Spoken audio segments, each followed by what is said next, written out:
غابة الأمازون أو زي ما بتتسمى بالرئة الخضراء لكوكب الأرض، وهنعرف هي ليه اتسمت بالاسم ده كمان شوية. هي عبارة عن غابة استوائية مطيرة موجودة في قارة أمريكا الجنوبية، وتعتبر أكبر غابة في العالم بمساحة حوضها اللي وصلت ل7 مليون كيلو متر مربع، واللي حوالي 5.5 مليون كيلو متر مربع منه غابات مطيرة. وغابة الأمازون بتعدي على 9 دول تقريبا، وهم البرازيل اللي ليها نصيب الأسد من حجم الغابات دي بنسبة 60%، والبيرو بنسبة 13%، وكولومبيا بنسبة 10%، ويجي بعدها بنسب مختلفة باقي الدول الستة واللي هم بوليفيا والإكوادور وفنزويلا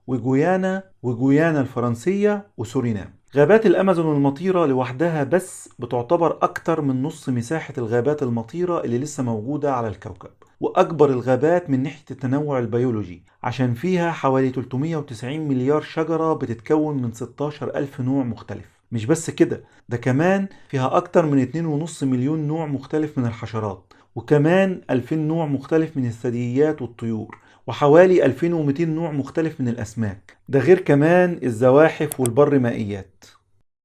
كلمة أمازون في الأصل مشتقة من كلمة أمازونيات، وهي كلمة استخدمها اتنين من المؤرخين الكبار وهم هيرودوت وديودور الصقلي في الأساطير اليونانية عشان يوصفوا مجموعة من المحاربات اللي تفوقوا على الرجالة في الرشاقة والقوة والرماية وركوب الخيل. وكان من صفات ستات المنطقة دي إن لو حصل أي نزاع أو حرب كانوا بيشاركوا في المعارك مع الرجالة بتوعهم. فلما حصلت حرب بين فرانسيسكو دي أوريانا واللي كان واحد من الضباط الأسبان اللي اكتشفوا أمريكا الجنوبية، وبين جماعة اسمها تابوياس كانوا هم السكان الأصليين للمنطقة دي، وشاف وقتها إن الستات هناك بيحاربوا بقوة وشدة زي الرجالة بالظبط، ده خلاه يشبههم بالأمازونيات اللي موجودين في الأساطير الإغريقية، وعشان كده سمى المنطقة أمازونز. نرجع بقى ونسأل هي ليه اتسمت بالرئة الخضراء لكوكب الأرض؟